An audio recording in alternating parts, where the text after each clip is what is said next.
দুটা ইমেজ, এটা দিয়ে ভাবলাম শুরু করা যায়। একটা 2016-এ আবুধাবির আলাইন শহরে, আর আরেকটা হলো বিশকেক কিরগিস্তান এই বছরেরই।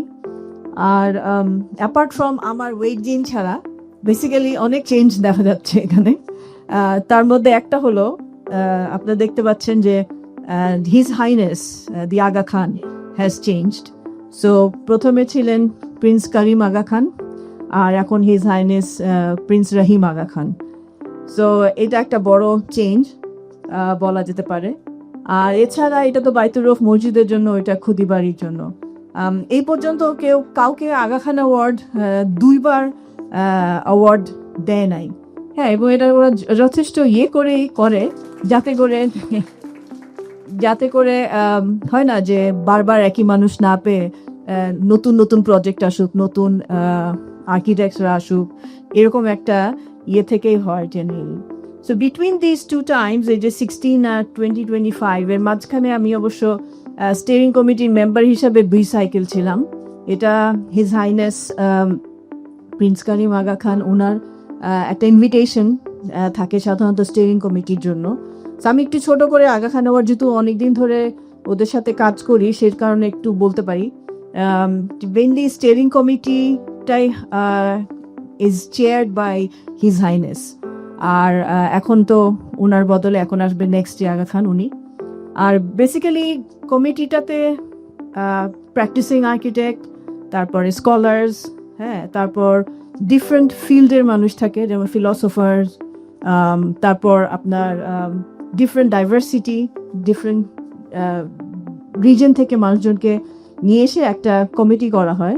যেই কমিটিটা মেইনলি কাজই হলো যে এই আগা খান অ্যাওয়ার্ডের যে ওভারঅল ইভলিউশনারি প্রসেস, এটা তো শুরু হয়েছে ধরেন 45 years ago, 45 বছর আগে থেকে শুরু করে এই যে বিভিন্ন সময় ওয়ার্ল্ডের বিভিন্ন ধরনের প্রেসিং ইস্যুস, বিভিন্ন চ্যালেঞ্জের মধ্যে দিয়ে যায়, এবং এর সাথে সাথে আর্কিটেকচার এবং আর্কিটেক্টসরা তাদের যে কাজ এবং কাজের বিভিন্ন ধরনের পরিধি, সেটাও যে চেঞ্জ হচ্ছে, সেগুলোকে যাতে অ্যাডাপ্ট করে নতুনভাবে অ্যাওয়ার্ডটাকে একটা সর্ট অফ ইভলিউশনারি একটা প্রসেসের মধ্যে দিয়ে যেন নিয়ে যাওয়া যায়, সেটা একটা কাজ মেইনলি স্টিয়ারিং কমিটি করে। তারা একসাথে বসে একটা ডিজাইন বা বলতে পারেন কম্পিটিশনের জাজিংয়ের জন্য একটা ব্রিফ তৈরি করে, এবং সেই ব্রিফটা আর মাস্টার জুরি সিলেকশনও স্টিয়ারিং কমিটির দায়িত্ব। সো মাস্টার জুরি সিলেকশন করে সেই মাস্টার জুরিকে মেইনলি ওই ব্রিফটা দেওয়া যে আমরা মনে করি এই জিনিসগুলোকে এখন ফোকাস করা উচিত, তো সেভাবে করে মেইনলি দেওয়া হয়। তো এটা ছিল আমার 2 বছরের ইয়েটা। আর অ্যাকচুয়ালি ইন্টারেস্টিংলি প্রিটজকার প্রাইজ, আমরা জানি সবাই প্রিটজকার প্রাইজ আর্কিটেকচারের one of the highest honours, সেটা আর আগা খান অ্যাওয়ার্ড কিন্তু সমসাময়িক। প্রিটজকার প্রাইজ শুরু হয় আপনার 79-এ, আর আগা খান অ্যাওয়ার্ডের সাইকেলটা ছিল 78 থেকে 80। সো একই সময়ে।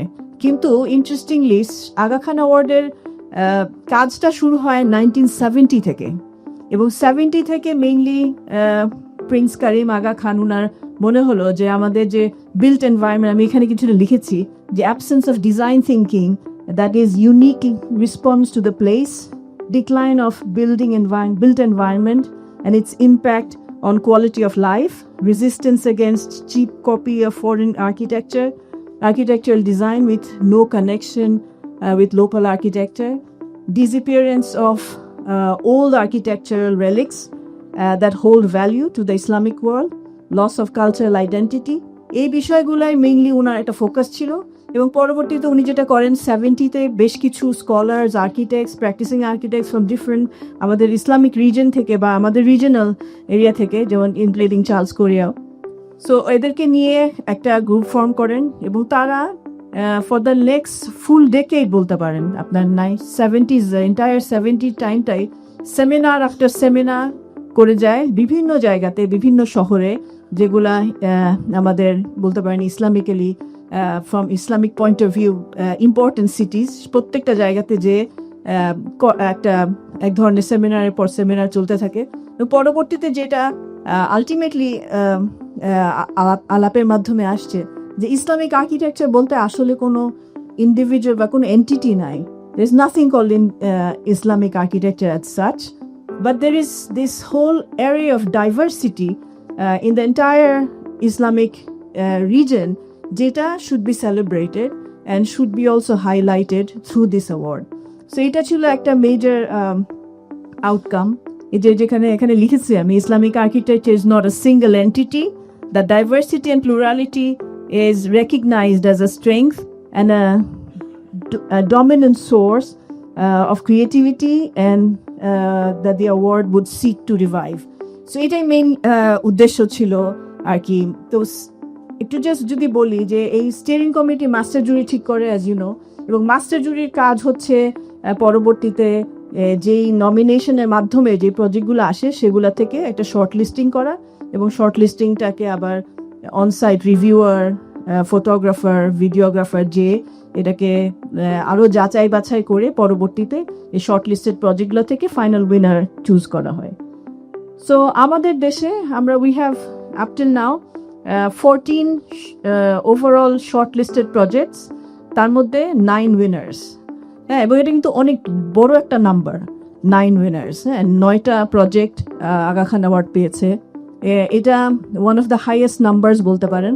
সবচেয়ে হাইয়েস্ট বোধ হয় সৌদি আরেবিয়া, বাট এই রিসেন্ট টাইমসে পায় নাই। মোস্ট অফ দ্য টাইম তাদের অ্যাওয়ার্ডগুলো আরও আগে, তাদের 14টা।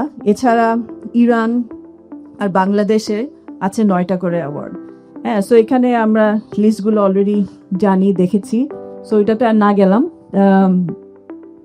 সো মেইনলি অ্যাওয়ার্ডগুলো কি খোঁজে, হ্যাঁ, সেটাও একটু দেখার বিষয় মনে হয়, যে how the project redefines the values of architecture and the built environment. Built এনভায়রনমেন্টটা একটা কনস্ট্যান্টলি একটা মেজর একটা ফোকাস হিসাবে সবসময় আসে, যে বিল্ট এনভায়রনমেন্টে ইম্প্যাক্টটা কি হচ্ছে আর্কিটেকচারে। Preservation, restoration, reuse of architecture impacting the lives of the community with economic and cultural prosperity. Eta important. Urban renewal, urban interventions, how the project impacts the context of the community at large, in addition to paving new paths through excellence in design thinking, how architects' role is redefining the practice and profession, addressing the challenges of time and context. It's just কয়েকটা point আমি বললাম, but এর বিয়ন্ডেও তো অনেক কিছু আসে এবং constantly এটা শেপ অ্যান্ড রিশেপ হয়।